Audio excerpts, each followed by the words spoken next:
Good evening, ladies and gentlemen. Let me welcome you to the Burke County Board of Commissioners regular meeting for Tuesday, March the 19th, 2024. I'll call our meeting to order, and at this time I'll note that all of our commissioners are present with the exception of Commissioner Mulvey, who is out of town, our finance officer, attorney, and county manager also present. Let me ask you to silence your mobile devices. If you've got telephones and other things that is going to make a noise, please take care of those at this time. And I'll ask if you come to the podium to speak tonight, please be sure you turn on the microphone. The red light will come on. That way everybody will be able to hear you and we'll get a good recording. We're pleased to have with us tonight Pastor Jeff Lovett, retired pastor in our county, and I'll ask Brother Jeff to come and lead us in our invocation, and then we'll remain standing for the Pledge of Allegiance led by our county attorney. Let's stand together, please.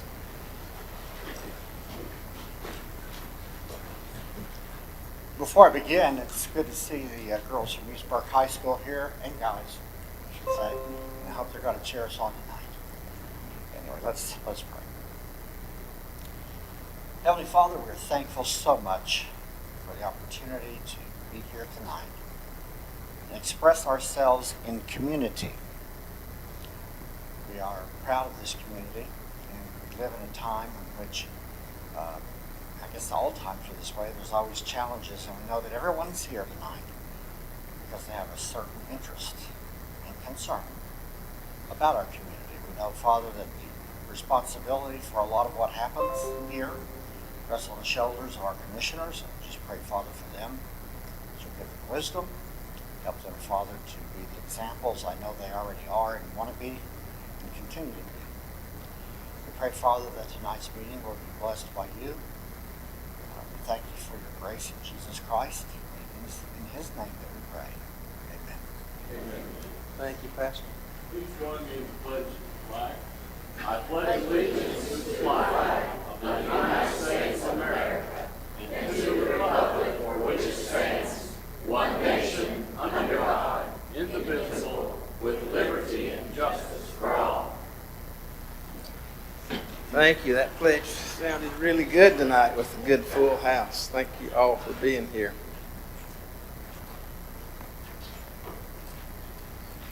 This brings us to item 4 of our agenda tonight, the approval of agenda. Gentlemen, you've had the agenda for review for several days. I'll entertain a motion at this time.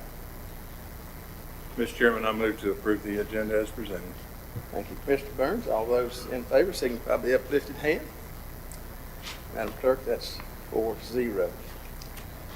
Item 5, approval of meeting minutes. We have several meeting minutes to approve this evening. December the 4th, 2023, Board of Commissioners pre-agenda meeting. December 19th, 2023, Board of Commissioners regular meeting. January 2nd, 2024, Board of Commissioner pre-agenda meeting. I'll entertain a motion to approve these unless there's some correction. Mr. Chairman, I move to approve the minutes as stated and cited by yourself. Thank you. All those in favor signify by the uplifted hand. Madam Clerk, that's 4-0.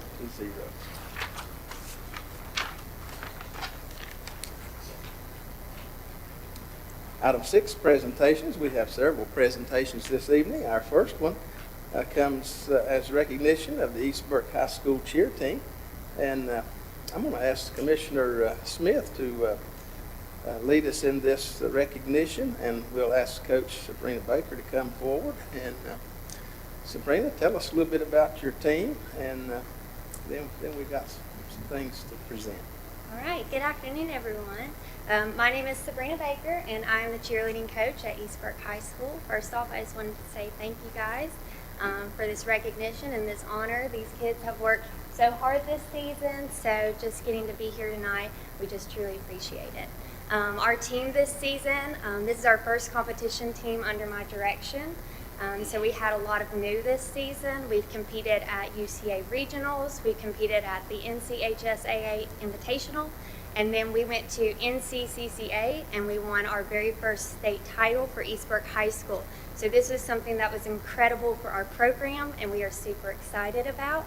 We had 2 cheerleaders who also made the North Carolina All-Region team, and they are eligible for the North Carolina All-State team. So we've had huge accomplishments this season, and we were led by our 3 seniors, Emma Samey, Leland Buchanan, and Mason Davis. So a lot of accomplishments this season by everyone who was involved. Mr. Chairman, I'd like to say as a 1979 graduate of East Burke and a former principal, coach, bus driver, student council advisor, assistant principal, I'm tickled to death to be able to have a part of this tonight. Thank you for letting me share in it. Thank you. We do have a special presentation that we want to give, but I wonder if you guys might do a cheer or something for us. But is that? We might have a cheer up our sleeves that we can do. Well, you come on up, turn around where the crowd can see you, and Stay up there.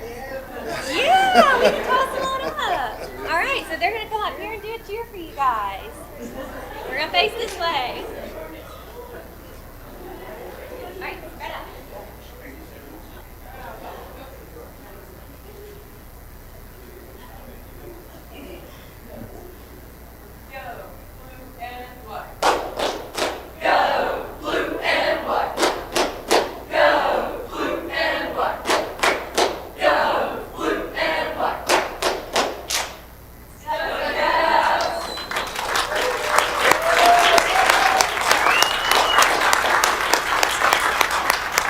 all right. Well, just keep your place right there. We've got something we want to present to you. And I'll ask Johnny and myself going to come down and join. We're going to get I guess it's going to be a wide lens photo tonight. So.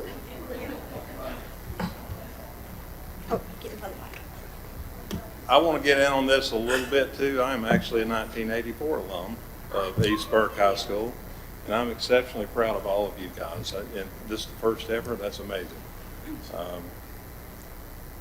So at this point, I'm going to turn it over to Commissioner Smith.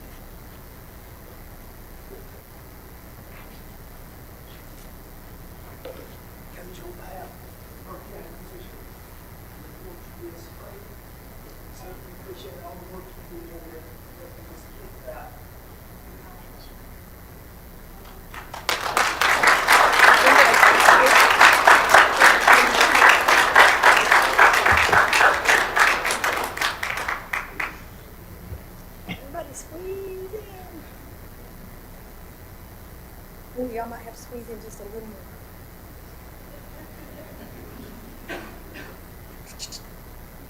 There you go. On 3, 2, 1.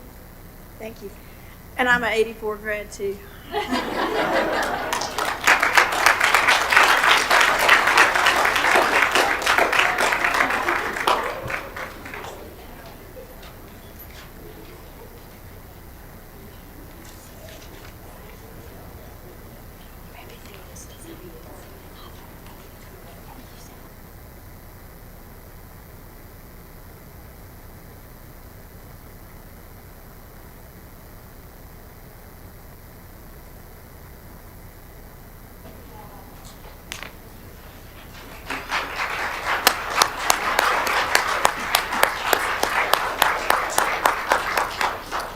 Again, congratulations to this group, and thank you again for being here tonight and being a part of our meeting.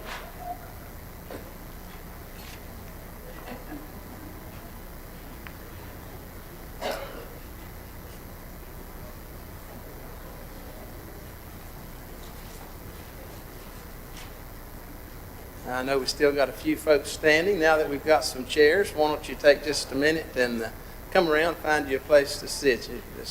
I think there's plenty chairs to sit.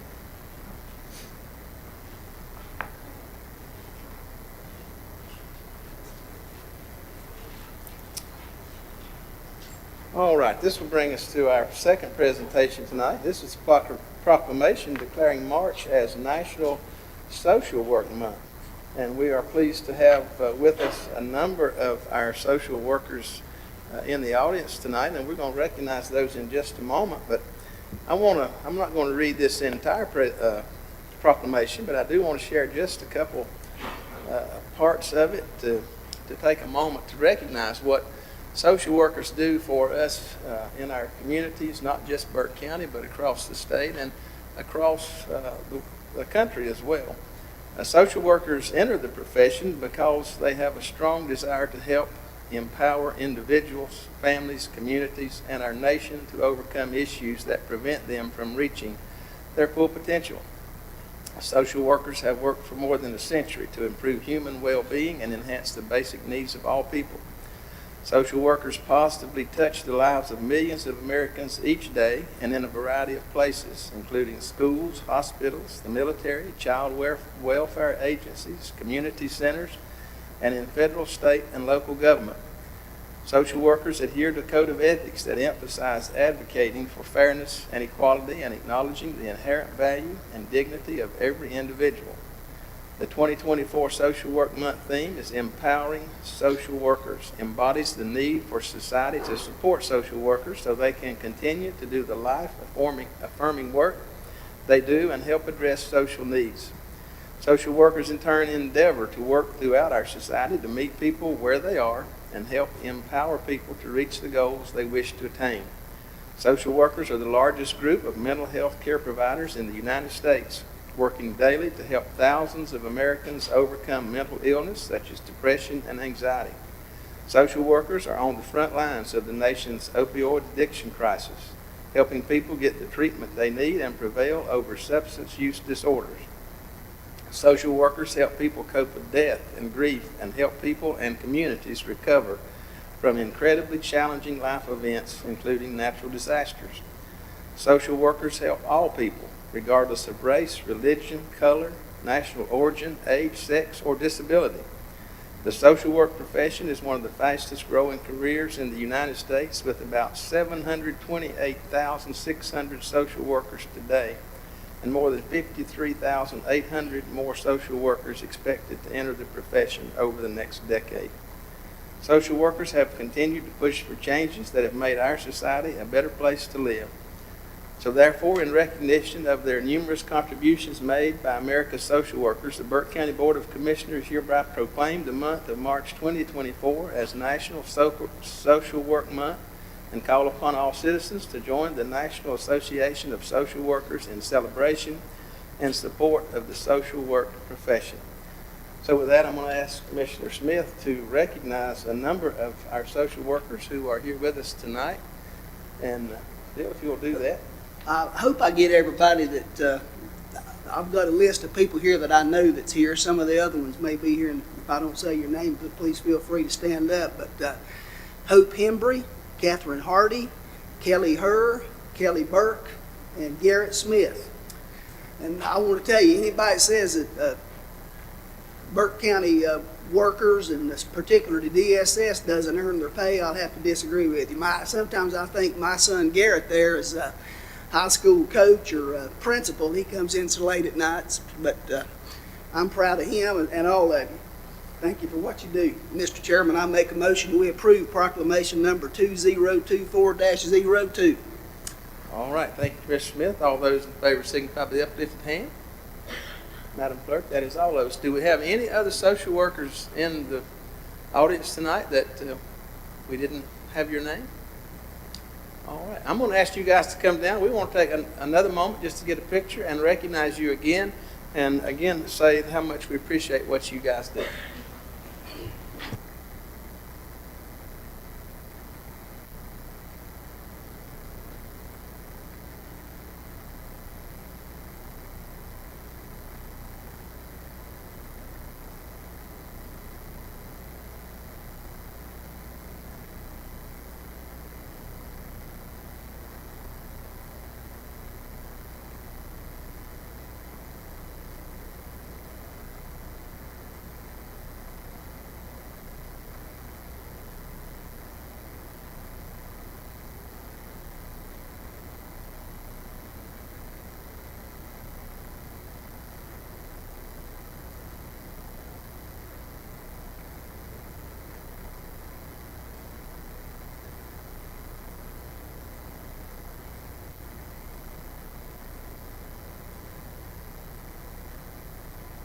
This brings us to item number 3, Meals on Wheels presentation. This will be presented by Alana Louder, nutrition coordinator for us. Good evening. Good evening. Thank you for having me tonight. So the Meals on Wheels program is about addressing food insecurities, malnutrition, help combat social isolation, and help seniors improve their overall health with the program. The program is funded by our Home and Community Care Block Grant through the Federal Older Americans Act. The funding is given to the state of North Carolina. They use the intrastate funding formula to distribute these funds to each of the 16 regions. The local Western Piedmont Council of Government receives these funds and works with our local Burke County Council on Aging, which is a commissioner-appointed board. They receive those fundings and they determine how much each provider gets for that fiscal year. As a whole, Burke County receives around $665,401, which is state and federal funding, of which $137,335 is allocated just for the Meals on Wheels program alone. We served about 127 seniors during the fiscal year of 2022 and 2023, which equaled roughly 21,061 meals in that year. We have 13 routes in Burke County. We have 6 that come out of Morganton. We have 4 out of Hildebrand, or 4 out of Valdez, I apologize. 2 out of Hildebrand and 1 out of a partnership in the George Hildebrand area with a local church.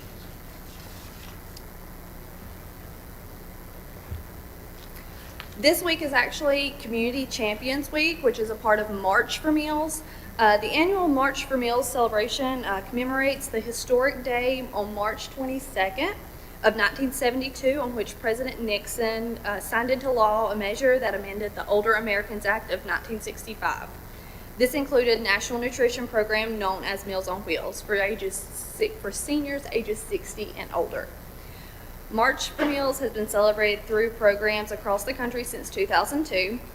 This year, Meals on Wheels programs from across the country, they join forces to get their local municipalities, their commissioners, county management involved and able to go out into the seniors and deliver meals to them and advocate for them with the Meals on Wheels program. This week, actually, we have had the honor of having 2 of our local representatives. Hugh Blackwell was able to represent today, and then we have on Thursday Ronnie Thompson, who is the mayor of Morganton. He was able to come out.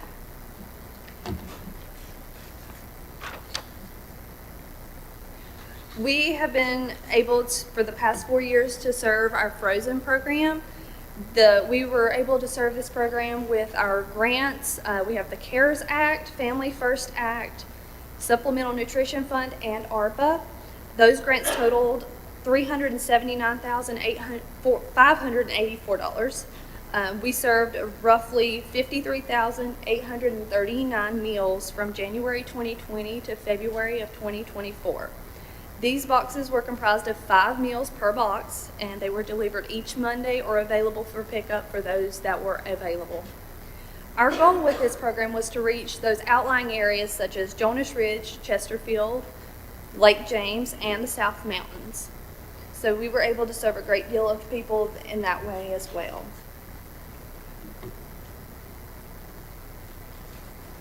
Meals on Wheels is always available for donations, and we always encourage volunteering. That is something that we strive to have a lot of. If you would like to donate, we will take cash or check to the Burke County Senior Center. Just be sure to make the checks payable to Meals on Wheels.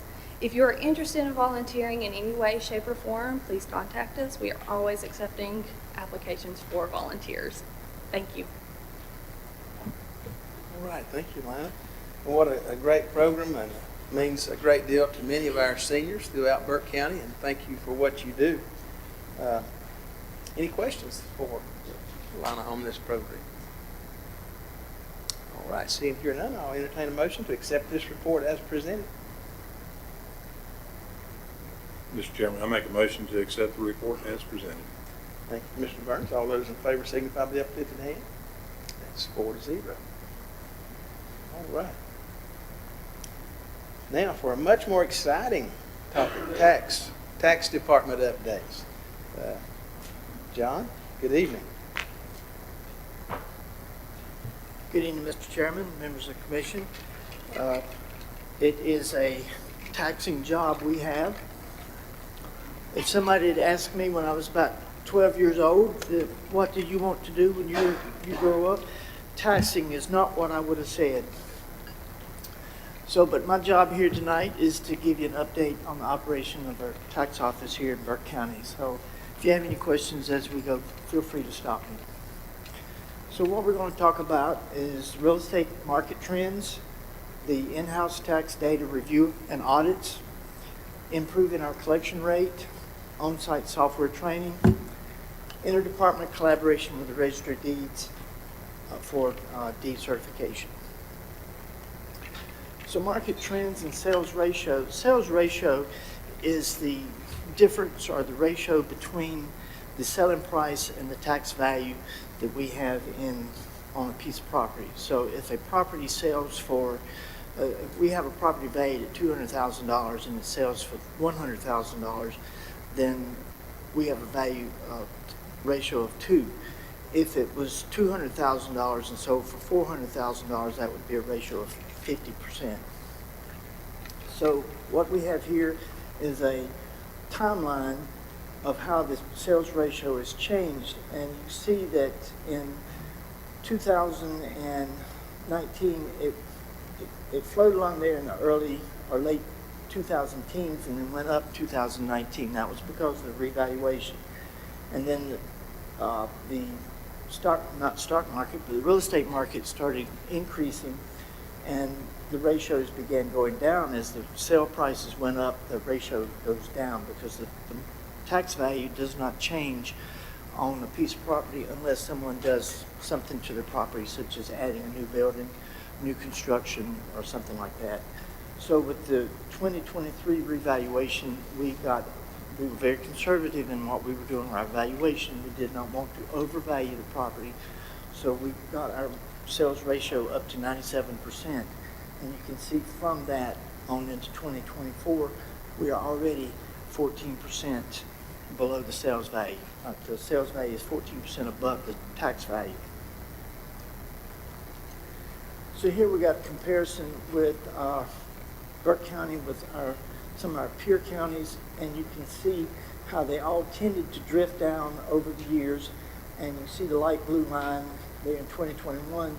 That's Cleveland County, and that's when they did their revaluation, and it brought it back up high. And so then the other counties there did their revaluation in 2023, and so they were back up high again. The ratio was almost close to 100, but you can see how Cleveland counties had dropped. So next year, if we looked at this again, our bar would be lower. In-office data reviews and audits, we're required by law to review so many of our elderly exemptions, the present use valuation, which is farm use or forestry, and our exemptions such as churches and nonprofit organizations, to see that they are still qualified. Occasionally someone will be getting elderly exemption and that person will die, and we don't know about it, and the property still continues to get the elderly exemption when it's not eligible. So we are collectively reviewing all the samples that we can get, and so that people who actually deserve to be on the elderly exemption or any kind of exemption, disabled veterans or whatever it may be, that they are truly qualified and that it's helping those citizens and not putting a burden on the county. So we're doing field review audits on the property to make sure that our information we've got is correct. And with the elderly exemptions and the disabled veterans, the elderly exemptions is a requirement that the person has to be 65 years or older, and their income from all sources, Social Security, pensions, bonds, lottery winnings, gambling wins must be this figure there for 2018. That, excuse me, that changes every year based on the Social Security cost of living adjustment. For 2024, the income is $36,700. So if the total income to the home is less than $36,700 and they're over 65 and they own their own home, then they're qualified to get the reduction.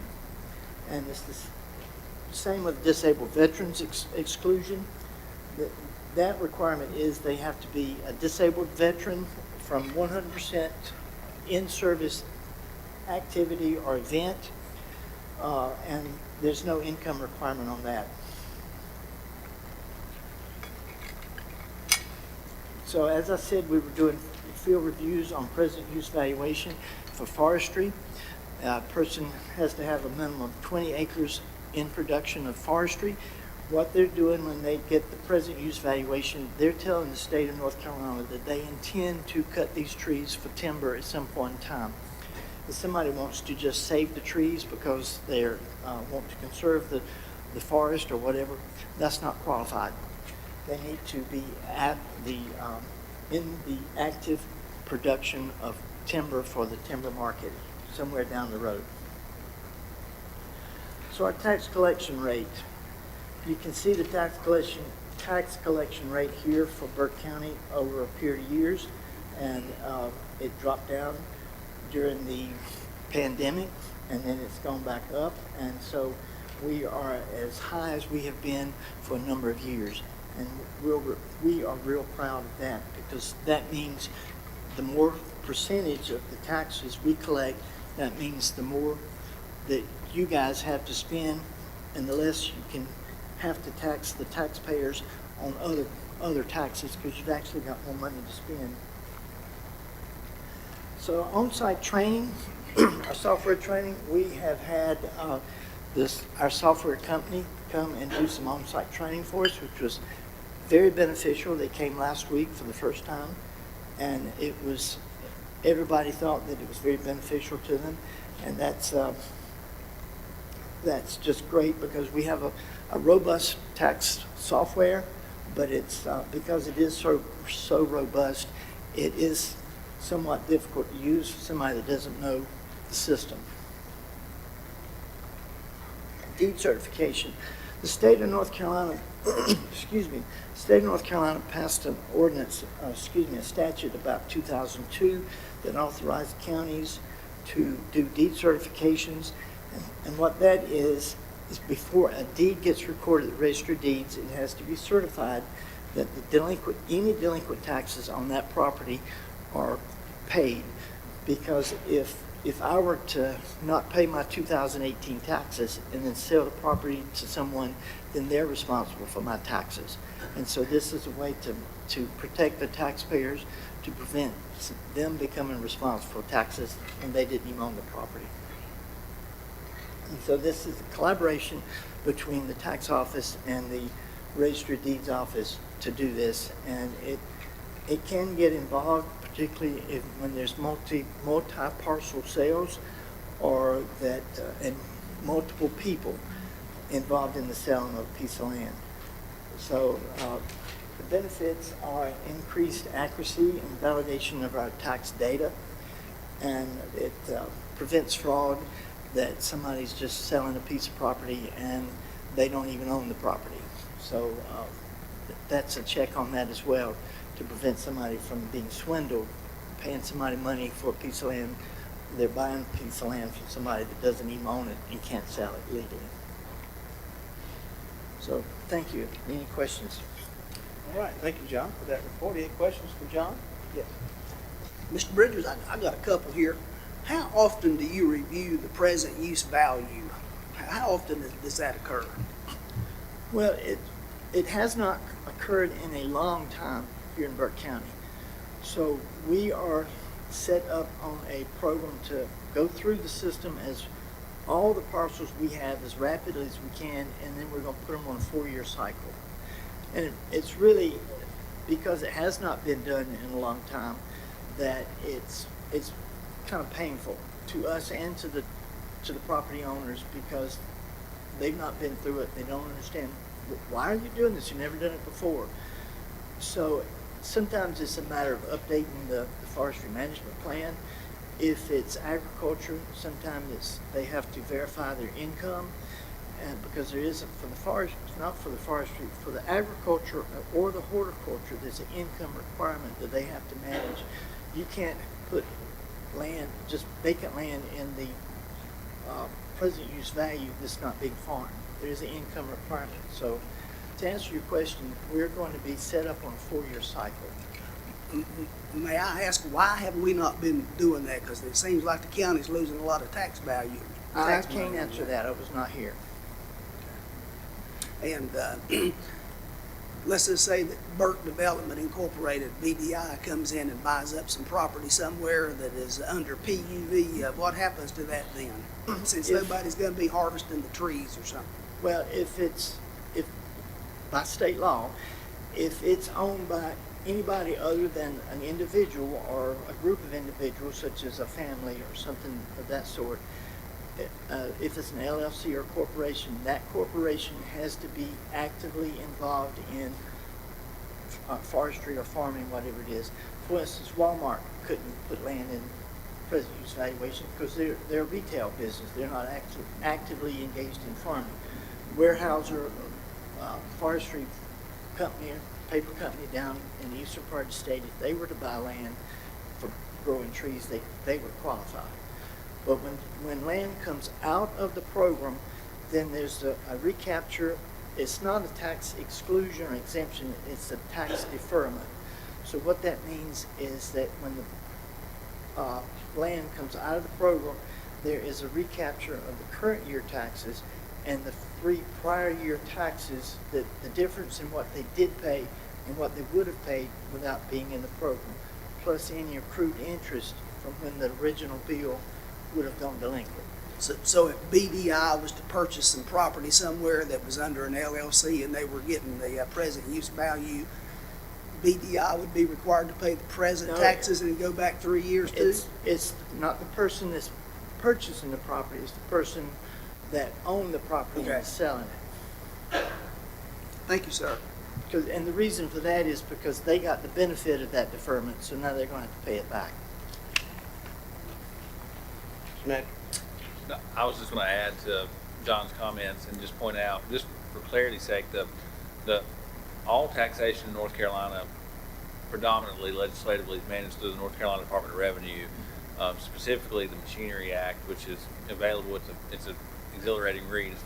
Outlines all of these tax deferment options, and those aren't local decisions. I just think that's worth pointing out that the tax office doesn't create the requirements. It's all that's set out by the Department of Revenue under legislation from the General Assembly, and either someone meets those or they don't. It's a very rigid process. John and his team are responsible for ensuring income limits are met, ensuring that there's active production. Sometimes that requires driving by and seeing the property. Sometimes that requires seeing someone's federal tax return to make sure that they have a Schedule F at running a farm, or that they are meeting the revenue income. And so when he says, when that's not happening in a routine basis, it seems invasive, but again, his team is simply trying to be in compliance with North Carolina Department of Revenue regulations and state law. And I want to add, a lot of times I'll ask a question like that. It's kind of like a lawyer in a courtroom. I think I'm not going to ask a question I probably already know the answer to. So sometimes I think the public doesn't understand a whole lot about like present use value, because I get quite a few calls from people around. So thank you for explaining that to us. Yes, sir. Other questions, comments for John? All right, seeing here none, I'll entertain a motion to accept this report as presented. So moved, Mr. Chairman. Thank you, Mr. Burns. All those in favor signify by the uplifted hand. That's 4-0. We have no scheduled public hearings tonight. This brings us to our informal public comments. I have a number of folks who have registered to speak tonight. I'll remind you, you have a 3-minute time period, and this is a public comment period. It's not a time for a question answer. The board will simply listen to your comments and take those to note. This time, I'll open the floor and I'll call upon Jeffrey Howard. And if you will, please state your name and your address, please.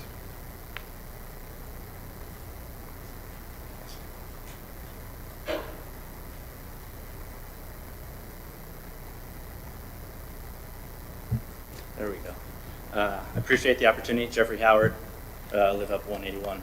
I think Commissioner Smith, last time I saw you, you weren't sporting a beard, so it's looking great. But yeah, just a matter of laziness. But I appreciate being able to speak tonight. I am one of many members of our community who gather regularly with Burke Coalition for Reconciliation in a spirit of love as well as a spirit of protest and protest against the monument to white supremacy in downtown Morganton.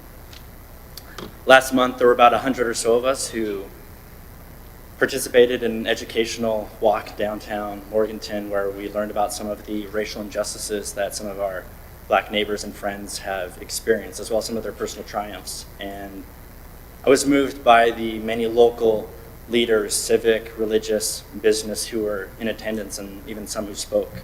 That included several of Morganton's city council members.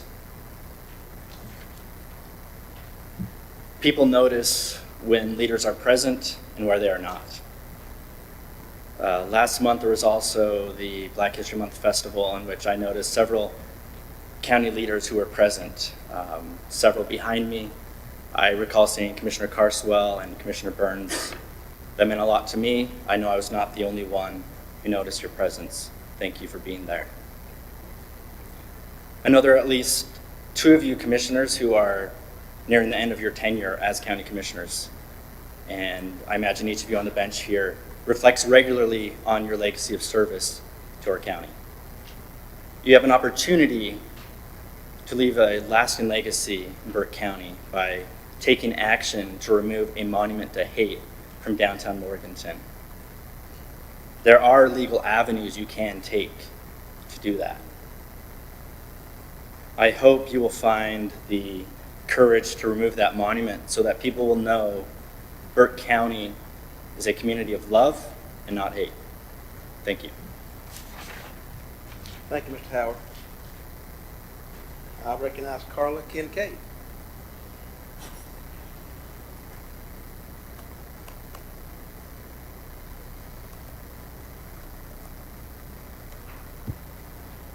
Good evening, Carla Kincaid. Live up in the community of Oak Hill. Celebrating Women's History Month this month. And that marks, March does mark the history, Women's History Month. And as an African-American woman, we are more than just African-American, we are also women. And we find ourselves balancing the demands of a majority who believe that their fight for gender equity should be ours as well. So as African-American women, how do we celebrate these 2 observances? I maintain we celebrate with the courage of Isabella Baumfree. That was the one that I think that would relate with Confederacy most. Better known as Sojourner Truth. She was born to enslaved parents in Ulster County, New York. Bombay endured a harsh childhood during which she was bought and sold 4 times and cruelly beaten by those who enslaved her. When her enslaver John Dumont promised to free her, but later reneged, Baumfree completed what she thought was her obligation to him and courageously walked away. She left with her youngest daughter in tow, leaving 4 children behind. They were legally bound to Dumont. After New York passed an anti-slavery law emancipating all enslaved people in 1827, Dumont illegally sold Baumfree's 5-year-old son, Peter, into slavery in Alabama. And that happened a lot. Kids sold right in front of them a lot. With the help of the Van Wagners, an abolitionist family who bought her freedom from Dumont for $20, Baumfree successfully sued for the return of her son. She was the first Black woman to sue a white man in court in the United States and prevailed. She courageously used her voice to advocate for truth, and in 1843, it was this calling that moved her to change her name and embark on a journey to preach the Gospels, speaking out against slavery. Because Sojourner Truth advocated for rights, we can rightfully claim our places as women. And so on this Women's History Month for all women, I salute all women because we all have been through a lot as women. Tested women who call us all to rise, speaking the truth in this finest hours, that to their own power every single woman is entitled, but it's how they empower others that makes women's voices so vital. So congratulations to all women, all women. We carry a lot. And so hopefully one day, not only the Confederate statue moves, but we want to see a woman on the county commissioners board. Ladies.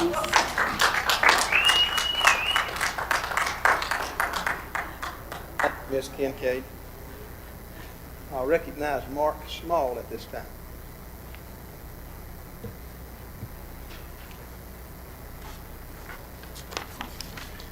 Good evening, Commissioners. My name is Mark Small. I live in Valdez, and I'd like to speak about the proposed Great Meadows industrial site. When I first learned about this, I decided to dig deeper. Despite talks of increased tax dollars, I learned there are no committed companies or signed agreements. So how do we know there'll be more tax revenue? And how long will the site sit empty if developed? Later, I discovered a rail spur was planned. So why do we need a rail spur? Why not just truck products in and out? What materials will be used at the site? Are they hazardous? Is it lithium? If we have no companies committed, how do we know that rail service is needed? There's a proposed conservation site plan from 3 local environment groups, and I'll read from page 7 of that. The proposed site conservation plan highly encourages omitting any rail spur connection to the megasite. While some of the parcels for the rezoning request adjoin the existing railway line, they are all environmentally sensitive and would be significantly impacted by rail development and expansion. In order to connect parcel 11 to the railroad, the spur line would need to be at least 2 miles long to gain sufficient elevation at a maximum grade of 3%. The likely connection point would be through parcel 6, which is the steepest parcel and also contains a sensitive wetland. In light of that, what about the risk of train derailments? In 2023, there were over 700, 17 of those with hazardous materials. Remember East Palestine, Ohio?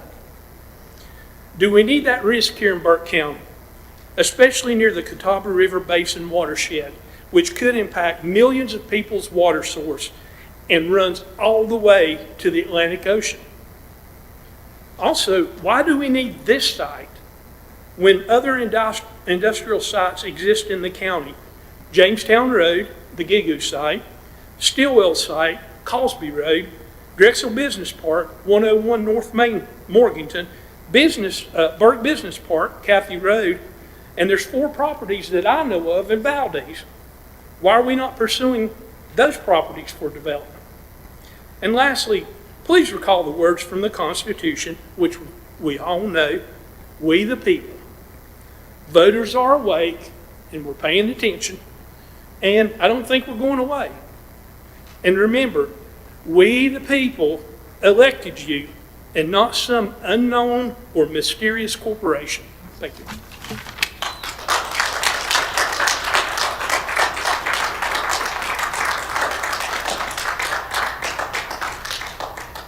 Thank you, Mr. Small.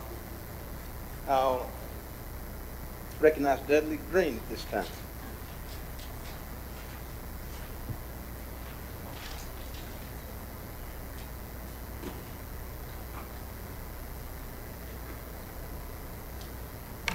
Yes, my name is Dudley Green. I'm from Burke County. I know you've seen him here a few times before.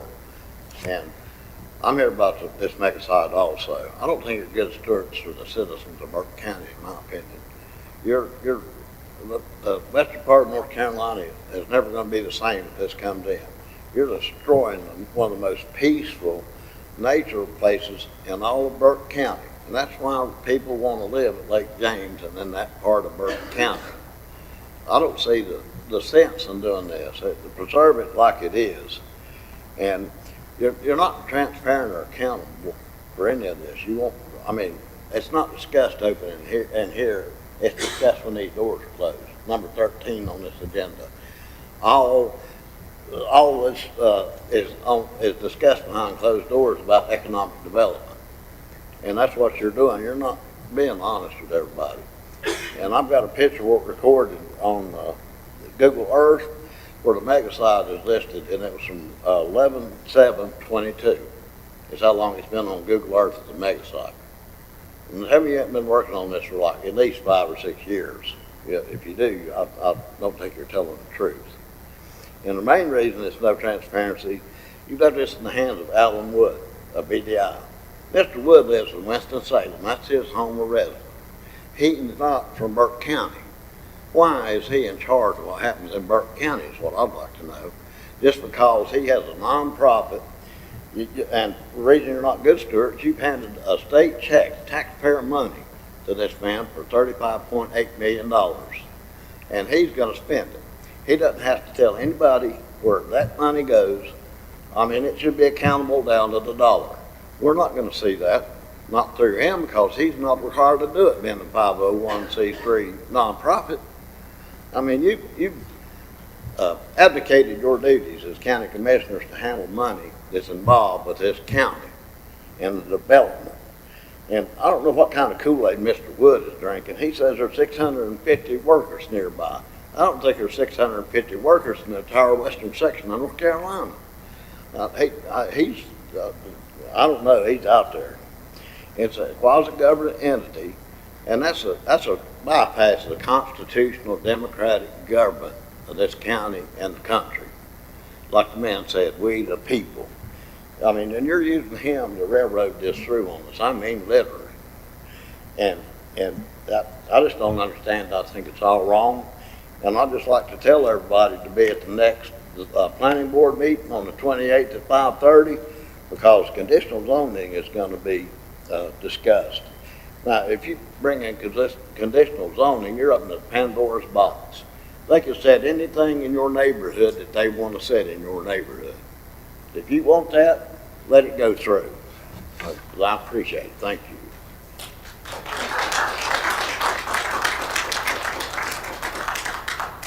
Thank you, Mr. Green.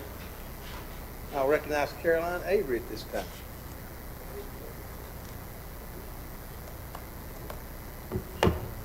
Caroline Avery, 115 Riverside Court.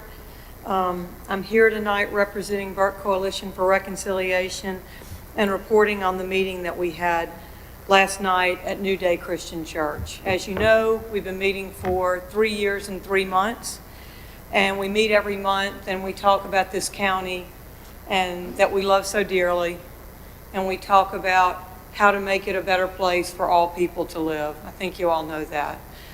And Kim Logan, who's a member of New Day Christian Church, arranged for us to have a 1-hour Zoom with Jamar Tisby, the author of The Color of Compromise, which is a book about, it's a truth-telling book, it's a factual book, and facts are hard. Facts are hard and the truth is hard. You know, the church, this is about the church's role, every church's role in racism in our country. And the church is like me and like you and probably like a lot of you out there. It's not perfect. And we've made a lot of mistakes. And so Jamar Tisby he has a PhD in history. He has a master's of divinity. He graduated from Notre Dame. He's a strong Christian and he's a strong historian. And he talks about how we can do better. And so we had a 1-hour Q&A Zoom a few weeks ago with just 20 people from this county who got to ask him whatever they wanted to, and it was great. And last night, a group gathered at New Day Christian Church to watch a film of that Q&A and to hear him speak. A really smart man, and it was a real opportunity for us because he's a very expensive speaker, and Kim Logan managed to get that for us for free. And so we were grateful for that, and we were grateful to gather. And I just wanted to report to you about that. And I also just wanted to thank each of you for your service, because I know it is hard when you're faced with the truth and with facts and with real data. It's really hard to stand up for what's right. And though you all, we come to different conclusions sometimes, you and me, but I know that your heart is where my heart is, which is doing the best for Burke County and finding compromises that everyone can agree upon. And so I want to thank you all for that, because it's hard and it's lonely and people can say hurtful things. And I hope that you know that we have always been respectful to you and we have always been grateful for your leadership, because I know it's very hard. You see all the facts, and so do we. And so I hope that we can continue to find common ground and compromise and things that will make most people happy. Thank you so much for your leadership. Thank you, Ms. Avery. I'll recognize Wendell Fox at this time.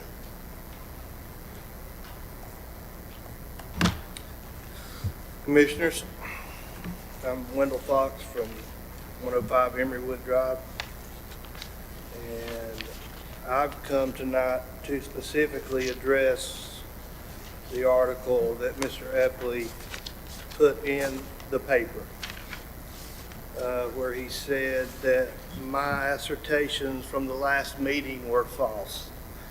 Then he goes on to contradict himself, because the headline was that I said the county stiffed me. I didn't say that, but that's what the paper said. Mr. Epley said that that was false. Then he goes on to say that Foxville has billed $600,000 and they around there, and the county has paid me a little over $200,000. I'm not a Albert Einstein, but I can do the math on that. It's a little short. That doesn't mention the change order that was about $450,000.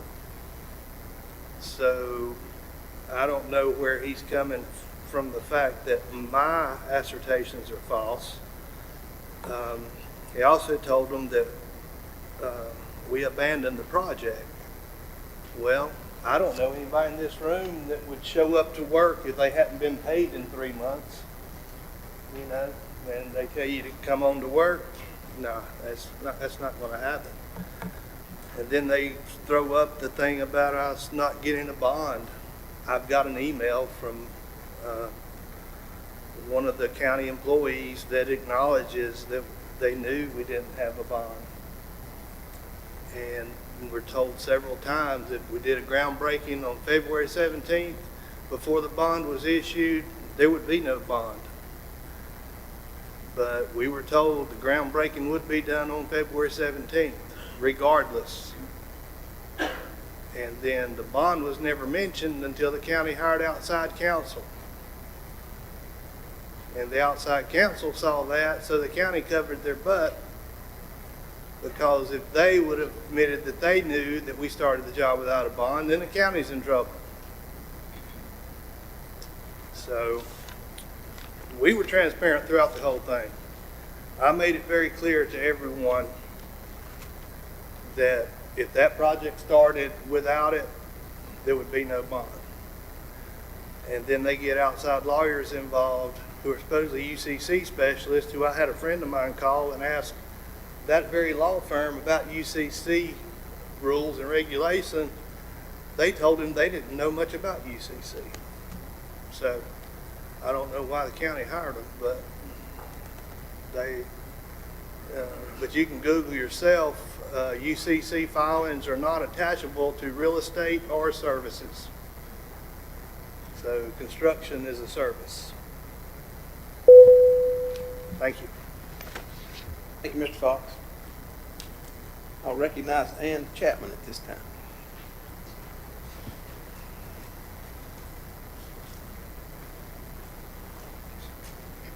Hey, I'm Ann Chapman. I live at Bridgewater Way near the Mega Site proposal.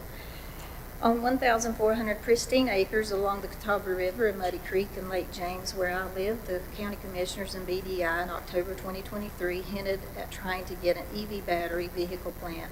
The major mistake developers make is picking the property first, then trying to determine what industrial sites will be interested. They mistakenly destroy the land, getting the site shovel-ready in hopes they will come.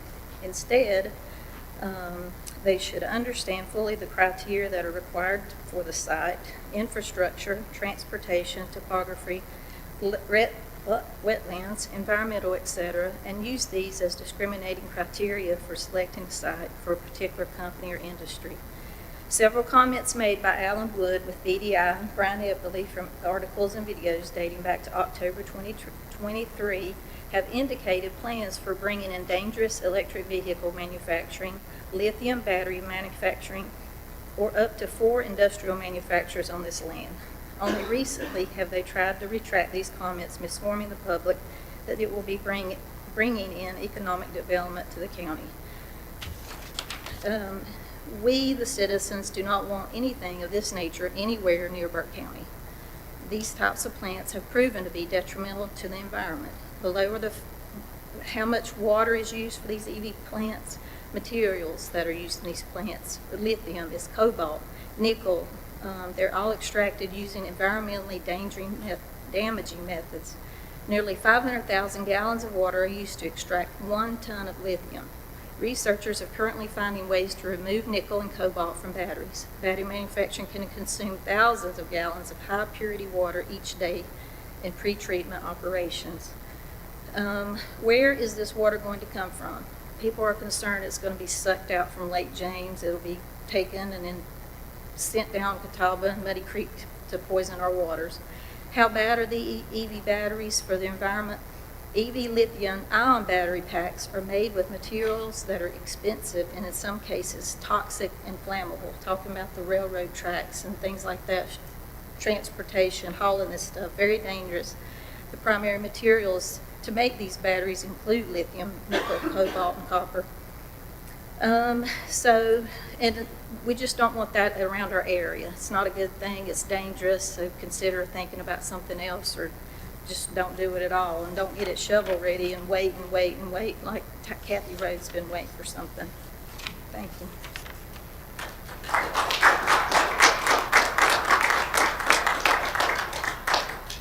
Thank you, Ms. Chapman. That's all the public comments we have tonight. This will bring us on to our item number 9, consent agenda. I'll recognize the county manager to review these 7 items. Thank you, Mr. Chairman. 7 items for consideration tonight. Each of these included in your packet and were presented in detail at your pre-agenda meeting 2 weeks ago. Item 1 for consideration is from our clerk, and it's a consideration to appoint Linda Shamlin to seat number 12 on the Council of Aging.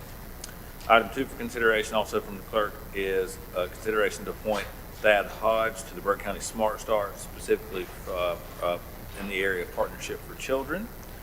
Item number 3, as you'll recall, the county received a $275,000 grant from the Dogwood Trust Foundation. We've now orchestrated an RFQ process and would like to recommend the Fletcher Group be awarded that substance use disorder eco rehabilitation project. Item 4 for consideration is appointment to JCPC for seat number 12, for that would be a student under the age of 18. Item 5 is from our tax department, your collection report for February 2024. Item 6, also from the tax office, is your monthly refund and release report for February 2024. And item 7 is your annual order to advertise for delinquent taxes for the 2023 year. Mr. Chairman, that concludes a fairly short consent. Happy to answer any questions you may have. Thank you, Mr. Manager. Any questions on these items? Seeing here none, I'll entertain a motion to approve the consent agenda as presented. Mr. Chairman, I make a motion to approve as presented. Thank you, Commissioner Burns. All those in favor signify by the uplifting hand. That's 4-0. We have no items for decision tonight. This brings us to our reports and comments. And this time I'll start down there with Ms. Margaret. No comments, thank you. Mr. Turner. No comments from me tonight. Madam Clerk. No comments, thank you. Mr. Chairman, I would just point out, I appreciate the boards. Last week, we spent almost 2 full days in our policy setting work session, and I appreciate the attention, the energy. Thought that was a very successful 2 days. My understanding that those were both recorded and will be posted tomorrow, and I would just encourage folks to watch and tune in. I think that was a really good 2-day work session, and I appreciate everybody's preparation and energy during that time. So thank you. Mr. Chairman, I wanted to inform you and the audience that I met with County Manager Epley today about the meetings I missed on February the 7th March the 7th and 8th while I was in the hospital, and very informative, and I'm sure I didn't get in as much detail as you gentlemen did, but we went through a lot of material and very informative. I wanted to thank him for that. And another thing I want to brag about East Burke just a little bit more. We had our girls basketball team down in Chapel Hill playing for the state championship this past Saturday. We got outscored, but we'll get them next year. Mr. Burns. Just a couple of things. I wanted to echo Commissioner Smith's comments about our East Burke High School girls. That was an amazing journey to go undefeated and then make it all the way down there to play Pitt. And they did come up a little bit short on the score, but they didn't come up short at all on heart. Those girls played their hearts out, and I'm just extremely proud of them. Also want to extend my appreciation to the county manager and staff for an excellent budget retreat last week. I am still digging through some of the materials. As you can imagine, in a 2-day period, you hit a lot of highlights and you get a lot of information, and I'm still digging through that. And I just wanted to say thank you to the county manager and staff, and the clerk. I know she works really hard for every event that we have. I just want to say thank you all. Thank you. Mr. Carter. All right. Well, since we're talking about sports tonight, and I am a NC State Wolfpack graduate, so I would just note that happy to be the ACC champion. A lot of heart went into those games last week as well, so I'll leave that alone at that. I would remind us of our March 26th NCACC District 13 meeting, gentlemen, at 6 p.m. at the Catawba Board of Elections. I'll remind you that on March 29th, our county offices will be closed for Good Friday, and that our Board of Commissioners pre-agenda meeting will occur on April the 2nd, 3 p.m., and then on April 16th, Board of Commissioners regular meeting at 6 p.m. And I would ask for folks to make note that we would like to return to our custom that we had some time back before COVID, actually, of inviting our youth groups in our community to come and lead in our Pledge of Allegiance at the start of our Board of Commissioners meeting. And if you are part of some groups, lead some groups, or know of some young folks who would like to come and lead in our Pledge of Allegiance, we would love for that to happen, and you can sign up via a form on our county's website. So with that, I'll recognize our clerk for vacancy announcements. Thank you, Mr. Chairman, members of the board, ladies and gentlemen of the audience. We have the following opportunities for citizens to be involved in county boards and committees: the Adult Care and Nursing Home Community Advisory Committee, the City of Morganton Board of Adjustment and Planning Board for the ETJ areas, Burke County Board of Health, Hickory Regional Planning Commission, Drexel Planning Board ETJ alternates, and the Burke County Board of Adjustment. All right, thank you, Madam Clerk. We do not have a need for a closed session tonight, and so with that, that'll bring us to the end of our meeting, and I'll entertain a motion for adjournment. Motion to adjourn. Thank you, Commissioner Burns. All those in favor signify by the uplifted hand. That is 4-0. Again, thank you for being here tonight. Appreciate your attendance and your involvement in our meeting.